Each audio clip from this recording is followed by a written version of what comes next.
నమస్తే, నేను మీ కుప్ప పద్మిని. ఇన్నాళ్ళు మీ సపోర్ట్ ని నాకు అందిస్తూ, మీ ప్రేమని నాకు అందిస్తున్న ప్రతి ఒక్కరికి కృతజ్ఞతలు. ఇప్పుడు చూడబోతున్న ఈ వీడియో కూడా ఖచ్చితంగా మీకు ఉపయోగపడుతుంది. లైక్, షేర్ అండ్ సబ్స్క్రైబ్ చేసి మీ ఇష్టాన్ని అలాగే మీ సపోర్ట్ ని నాకు అందించండి. అలాగే ఈ వీడియో పట్ల మీ అభిప్రాయాన్ని కమెంట్ సెక్షన్ లో కమెంట్ చేసి నాకు తెలియజేయండి. నమస్తే, వెల్కమ్ టు అవర్ ఛానల్. నేను పద్మిని. ప్రస్తుతంతో పాటు ప్రముఖ ఆధ్యాత్మికవేత్త, ప్రముఖ న్యూమరాలజిస్ట్, లక్ష్మీ నరసింహస్వామి ఉపాసకురాలు శ్రీమతి స్రవంతి గారు మనతో పాటు ఉన్నారు. మాట్లాడదాం. నమస్తే అక్క.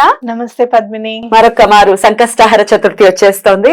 అయితే అది చాలా బ్యూటిఫుల్ గా కార్తీక సోమవారం నాడు వస్తోంది. అంటే తండ్రి కొడుకుల్ని కూడా పూజించుకునేటటువంటి రోజుగా చూడొచ్చు కదా. గణాధిప సంకష్టహర చతుర్థిని మరి ఎలా చేసుకోవాలక్క? చాలా చక్కగా అంటే స్విచ్ వర్డ్స్ రూపంలో కూడా చెప్తున్నారు. ఒకవేళ పూజ చేసుకోలేని వాళ్ళ కోసం ఆల్టర్నేటివ్ గా ఓవరాల్ గా ఒకసారి చెప్పండి అక్క. తప్పకుండా చెప్తాను. ఎందుకంటే కార్తీక మాసం చేసుకుంటే ఇక మనం అనుకుంటాం కదా, ప్రతి రోజు దీపం పెట్టని వాళ్ళు గనక కార్తీక పౌర్ణమి రోజు 365 ఒత్తులు వేసుకొని పెట్టుకోవచ్చు అని చెప్తూ ఉంటాం. అలా ఏ రోజుకి ఆ రోజు, ఈ రోజు చేస్తే ఈ విశిష్టత, ఈ రోజు చేసుకుంటే ఈ ఫలితం అని చెప్పి ఉంటుంది. అలా సంకటహర చతుర్థి కార్తీక సోమవారం రావడం అనేది చాలా అదృష్టం అన్నమాట. అంటే ఒక బోనస్ ఇచ్చినట్టే మనకి యూనివర్స్ అని చెప్పుకోవచ్చు. ష్యూర్లీ. అలా మనం చేసుకోవాలి అని అనుకున్నప్పుడు ఉపవాసం కూడా చక్కగా ఉండడం బెటర్. ఒకవేళ ఎవరైనా ఉండలేకపోతున్నాము అనుకుంటే గనక అన్నం తినకుండా ఉండండి. ఏదైనా టిఫిన్ అది చేసినా అన్నం తినకుండా ఉండడం అనేది చాలా ఉపవాసం ఉంటేనే ఉపవాసం ఉంటే చాలా మంచిది. అంటే కొంతమంది ఉండలేని వాళ్ళు కదా, ఉండలేని వాళ్ళు కూడా మీరు బాధపడకండి. అన్నం తినకుండా ఉంటే ఉపవాసం కిందకే వస్తుంది ఎంతో కొంత. కాబట్టి మీరు సాయంత్రం చక్కగా చంద్రోదయం ఎప్పుడవుతుందో సాయంత్రం 5 తర్వాత నుంచి పూజ చేసుకోవాలన్నమాట వినాయకుడికి. అలాగే చంద్రుడు 7 తర్వాత ఉదయిస్తాడు, కొంచెం తొందరగా ఉదయించేస్తాడు ఇంకా ఈ 6 నెలలు. కాబట్టి అప్పుడు మనం చంద్రుడిని చూసిన తర్వాత దండం పెట్టుకోవడం అనేది చాలా ఇంపార్టెంట్. పూజలో తప్పకుండా ఉండవలసింది ఈసారి ధృవం అంటే గరిక అన్నమాట. గరిక కంపల్సరీగా ఉండాలి. ఆ గరికతో తప్పకుండా పూజ చేసుకోవాలి. అలాగే విశిష్టంగా వినాయకుడికి ఇష్టమైన లడ్డూని పెట్టడం కూడా చాలా ఇంపార్టెంట్. మీరు ఏమైనా ఉండ్రాళ్ళు పెట్టాలనుకుంటే కూడా చాలా మంచిది. ఎవరైనా ఈ పని అయిపోతే గనక, ఈ విఘ్నం తొలగిపోతే కనుక, స్వామి నీకు ఉండ్రాళ్ళు పోస్తాను అని చెప్పి కొన్ని ఒక 11 ఉండ్రాళ్ళు లేకపోతే 21 ఉండ్రాళ్ళు పోసి మనం ఉండ్రాళ్ళు పోయడం అని అంటాము. ఉండ్రాళ్ళు నైవేద్యం పెట్టిన తర్వాత మీరు ఒకవేళ గనక ఈ పని అయిపోతే మేము ఇన్ని పెడతాను స్వామి అని చెప్పి దండం పెట్టుకోవడానికి కూడా ఇది చాలా అనువైన. అలా కూడా దండం పెట్టుకోవాలి, అలా కూడా పెట్టుకో. అయితే ఇప్పుడు మీరు సంకష్టహర చతుర్థి మీరు శ్రావణ మాసంలో మొదలు పెట్టాలని చెప్పారు కదా, అప్పుడు మొదలు పెట్టుకోలేదు, మేము మామూలుగా ఈ మాసం ఇలా దండం పెట్టుకోవాలనుకుంటే చేసుకోవచ్చు. అలాగే ఎవరైనా వివాహం కోసం చూస్తున్నారు, ఇళ్లలో మగపిల్లలకి పెళ్లిళ్ళు అవ్వాలి, ఆడపిల్లలకి పెళ్లిళ్ళు అవ్వాలి అనుకున్నప్పుడు తప్పకుండా ముడుపు కట్టండి స్వామికి. ఎలా కట్టమంటారు? పెళ్ళి అవ్వాలంటే మాత్రం ఎల్లో కలర్ బట్టలు కట్టాలి. జనరల్ గా మనం ముడుపు అంటే ఎర్ర బట్టలు కట్టాం, కానీ పెళ్ళి అవ్వాలంటే మాత్రం ఎల్లో కలర్ బట్టలో 7 పసుపు కొమ్ములు అలాగే 7 వక్కలు వేసేసి అంత కొంచెం అక్షింతలు 7 సార్లు అంటే పసుపులో కలిపినవే వేసేసి వాటిని 5 రూపాయల కాయిన్ మీకు కుదిరితే 7 పెట్టండి, లేదు ఒకటే పెట్టాలనుకుంటే ఒకటి పెట్టండి. పెట్టేసి చక్కగా మూట కట్టేసేసి స్వామి దగ్గర పెట్టేసేయండి. ఆ పెళ్లి కుదిరిన తర్వాత స్వామికి అప్పుడు మీరు గణేశుడికి పూజ చేస్తారు కదా, వినాయకుడికి బియ్యం కడతాం మనం పెళ్లి పనులు చేసేటప్పుడు, అప్పుడు గుడికి వెళ్ళి అది సమర్పించేసేయండి. మరి ఒకవేళ టైం పడితే ఏమైనా పుచ్చిపోతాయి ఇట్లాంటివి? కొంచెం కర్పూరం బిళ్ళలు వేస్తే ఎటువంటి హాని ఉండదు, వాటికి పురుగులు రావు. కర్పూరం దేవుడి దగ్గర పెట్టమంటారా? దేవుడి దగ్గర పెట్టండి.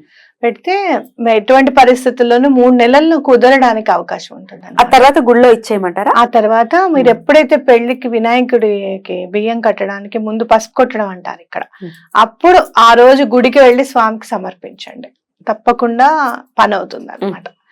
అయితే అలా ఈ కార్తీక మాసం అంటే విశేషంగా మన కోరికలు తీరడానికి చాలా పనికొస్తుంది. ఎందుకంటే నాకు అనిపిస్తుంది కార్తీక మాసం చాలా ఎనర్జైజ్డ్ గా ఉంటుంది యూనివర్స్ అని అనిపిస్తుంది. అందరం చక్కగా దీపాలు పెట్టుకోవడము, విశిష్టత పెట్టుకున్న తర్వాత మనసు ప్రశాంతంగా ఉండడం, పూజ చేసుకున్న తర్వాత అమ్మయ్య చేసుకున్నాము అని చెప్పి అనిపించడం, ఇవన్నీ కూడా పాజిటివిటీ నిండిపోయి ఉంటుంది ఇంట్లో. తప్పకుండా ఇది చేసుకోండి. అయితే మీకు అందరికీ తెలుసు ఎలా పూజ చేసుకోవాలి, ఏం చేయాలి. స్వామికి ఎర్ర పువ్వులు పెడితే ఇష్టము, గరిక పెడితే ఇష్టము, అలాగే ఉండ్రాళ్ళు, లడ్డూలు ఇవన్నీ పెట్టడం అనేది ఇష్టము అని చెప్పి అందరికీ తెలిసిన విషయమే. అయితే గుర్తు చేయడం మాత్రమే ఇది. కానీ ఈసారి విశేషంగా నేను చెప్పబోయేది ఏంటి అంటే బిందాయక్ జీ కథ. అంటే ఒక కథ కథ. ఓకే, బిందాయక్ జీ కథ అన్నమాట. బిందాయక్ జీ కథ. ఒక ఊర్లో ఒక ముసలావిడ ఉంటుంది, చాలా పేదరాలు, కళ్ళు కనిపించవు ఆవిడకి.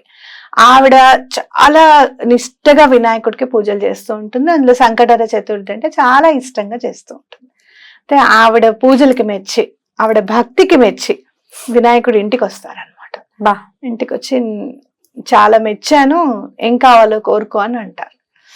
నాకేం అడగాలో నాకు అర్థం కావట్లేదు అని అంటే, సరే నీ కొడుకు కోడల్ని అడుగు అని చెప్తారు. ఆవిడకి కొడుకు కోడలు ఉంటారు. అయితే కొడుకుని అడుగుతాడు. అడిగితే కొడుకు అంటాడు డబ్బులు అడగమ్మా అని అంటాడు. కోడల్ని అడుగుతుంది. అడిగితే మగ పిల్లవాడిని అడుగు అని చెప్పంటుంది. అంటే పోతా అంటే మగ పిల్లవాడు అనమాట. అవునా, ఇదేదో తనకి కరెక్ట్ గా అనిపించక సరేనే ఎవరిని అడిగితే ఏముందిలే అని పక్కింటి వాళ్ళని అడుగుతుంది. ఏం అడగాలి నేను వినాయకుడిని అంటే, ఏమిటి నీ కొడుకేమో డబ్బు అడగమంటున్నాడు, నీ కోడలేమో పోతాను అడగమంటుంది, మనవాడిని అడగమంటుంది, నీకోసం ఏమి నువ్వు అడగవా, నీకోసం నువ్వు అడుగు, ముందు నీకోసం నువ్వు బ్రతకడం నేర్చుకో అని చెప్పి చెప్తారు వాళ్ళు. చెప్పిన తర్వాత సరే అని మళ్ళీ వినాయకుడు వస్తారు. వచ్చి ఏం అడుగు, ఏం కావాలో అడుగు అని అంటారు. అంటే ఆలోచిస్తుంది అనమాట, ఏం అడగాలని ఆలోచించుకుంటుంది ఆవిడ. అని ఆవిడ ఏమనుకుంటుందో తెలుసా, నా గురించే కాదు వాళ్ళ గురించి అడిగినట్టుగా ఉండాలి, ఎవరిని బాధ పెట్టకూడదు అని అనుకుని డిసైడ్ అవుతుంది. డిసైడ్ అయ్యి ఏమని అడుగుతుంది అంటే, పాడి పంట ఉండి చక్కగా ఆ పాలు నా మనవడు బంగారు గిన్నెలో గ్లాస్ లో తాగుతుంటే నాకు చూడాలని ఉంది అంటుంది. అసలు స్ఫురణ కూడా భగవంతుడు ఇస్తేనే వస్తుంది పద్మిని, అవునా కదా? ఎంత సంతోషం అనిపించేస్తుంది కథ చదువుతుంటే. ఆవిడకి కళ్ళు వచ్చేస్తాయి. పాడి అంతే కదా, చూడాలని ఉందంటే ఆవిడకి కళ్ళు కోడలు కోరిక తీరిపోయింది, మనవడు పుట్టాలని, డబ్బు కొడుకు కోరిక తీరిపోయింది, పాడి పంట ఉండి, కోడలు కొడుకు ఎప్పుడు ఆరోగ్యంగా ఉండాలని కూడా ఉంటుంది దాంట్లో. ఆ హిందీది నేను చదివి వినిపిస్తాను మీకు. అందరూ ఆరోగ్యంగా ఉండాలని కూడా ఉంటుంది అనమాట. చూడు ఎంత బాగుంటుందో అసలు. అంటే సత్యమని అంటారు చూడు, చాలా మనసు కల్మషం లేకపోతే భగవంతుడిని ఏదన్నా అడిగి అందరి కోసం అడగాలని అనిపిస్తుంది కదా, అదే. దీదా గోడా దేవ్, గోడా బి చూడు మళ్ళీ అంటే గుర్రం. सोने के कटोरे में पोते को दूध पीता देखो, अमर सुहाग देवो, निरोगी काया देवो, सबको सुख देवो. అందరికి మళ్ళీ ఎవరెవరికైతే తను ఏ కోరిక అడగాలి అని చెప్పాలంటే వాళ్ళందరినీ కూడా ఇంక్లూడ్ చేసుకుంది అనమాట. అట్లా భగవంతుడికి ఆ నిర్మలమైన మనస్సు ఉంటే గనక అందులో, అవును పాపం వీళ్ళని తీసి పారేసినట్టు అవుతుంది కదా, కొడుకు కోడల్ని అడిగింది కాదు అని పక్క వాళ్ళని అడిగింది, వీళ్ళని తీసి పారేసినట్టు ఉండకూడదు, వాళ్ళని తీసి పారేసినట్టు ఉండకూడదు, తన కోసం కూడా బ్రతకాలి అన్న ఆలోచన నచ్చింది. ఇవన్నీ కూడా ఒక్క మాటలో అడగగలిగింది అని అంటే అది భగవంతుడి కృప ఉండడం వల్లే. అది నిజంగా ఆయన ఇవ్వాలనుకున్నాడు కాబట్టి అది స్ఫురణకు కూడా వచ్చింది అని నాకు అనిపిస్తుంది అనమాట. కాబట్టి తప్పకుండా ఇది చదువుకోండి అందరూ కూడా. ఈ కథ చదువుకుంటే చాలా మంచిది అనమాట. అసలు స్వామికి చాలా ఇష్టం అట ఈ కథ చదువుకుంటే.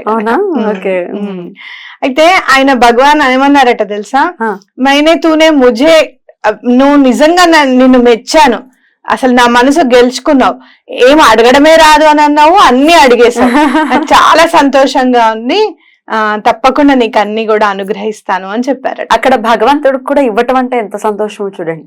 ఒకటి అడగమంటే నిన్ను అడుగుతావా అని అనలేదు, సంతోషంగా ఇస్తున్నాడు. అదే తండ్రి అంటే. బ్యూటిఫుల్. అందులో వినాయకుడు అబ్బో అమ్మో తప్పకుండా ఇస్తాడు. కరుణ అంటేనే ఒక్కొక్కసారి చాలా ఆయనను ఆరాధిస్తే అర్థమవుతుంది, ఇంత కరుణామయుడా అనిపిస్తుంది. బ్యూటిఫుల్ అక్క. చాలా క్యూట్ గా అనిపించింది స్టోరీ వింటుంటే, చాలా బ్యూటిఫుల్ గా అనిపించింది, మనసుకు సంతోషం అనిపించింది. రైట్, ఇది చదువుకుని చక్కగా, లేకపోతే ఇప్పుడు ఎలాగో వినేశారు కాబట్టి ఇదే ఒకసారి మననం చేసుకోవచ్చు, లేకపోతే ఇంట్లో ఉన్న వాళ్ళకి చెప్పచ్చు ఆ రోజున.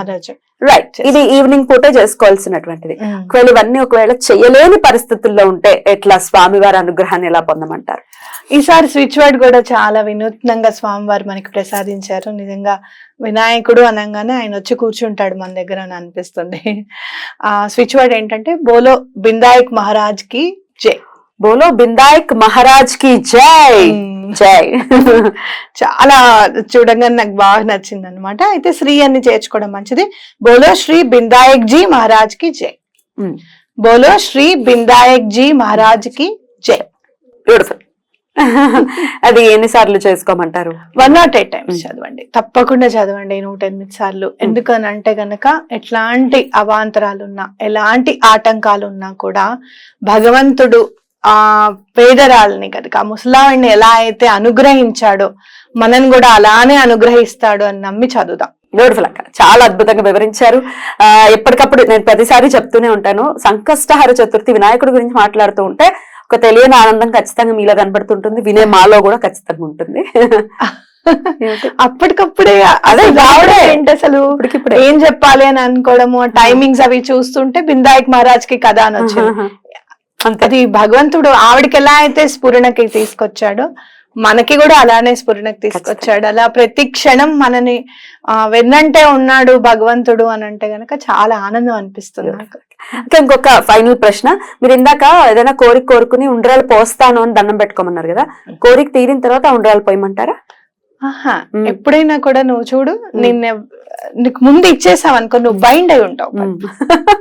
అమ్మో, ఆయన లాక్ చేయమంటున్నారు అంతేనా? మనసుతో ప్రేమతో ఆబ్వియస్లీ ముందు ఇది నువ్వు చేసేసే స్వామి, ఇంకెంతే ఇవి అంటారు చూడు చాలా మంది, ఇవి చేతులు కావు కాళ్ళు అంటే పట్టుకోలేక. అవునా కాదా? స్వామి ఇదంతా కాదు, ఇదిగో తీసేసుకో, నువ్వు ఏవైనా సరే ఆటంకాలు ఉంటే ముందు చేసేసాయి. అంటే ఎవరైనా సరే అయిన తర్వాత చేస్తామని దండం పెట్టుకోవడం అనేది ప్రతి సంకష్టహర చతుర్థిని ఎవరికి అంటే వాళ్ళకి వాళ్ళ పరిస్థితిని అనుగుణంగా వాళ్ళు స్వామివారిని కొలుచుకోవాలని మనస్ఫూర్తిగా మనవి చేస్తూ కృతజ్ఞతలక. నమస్తే. నమస్తే.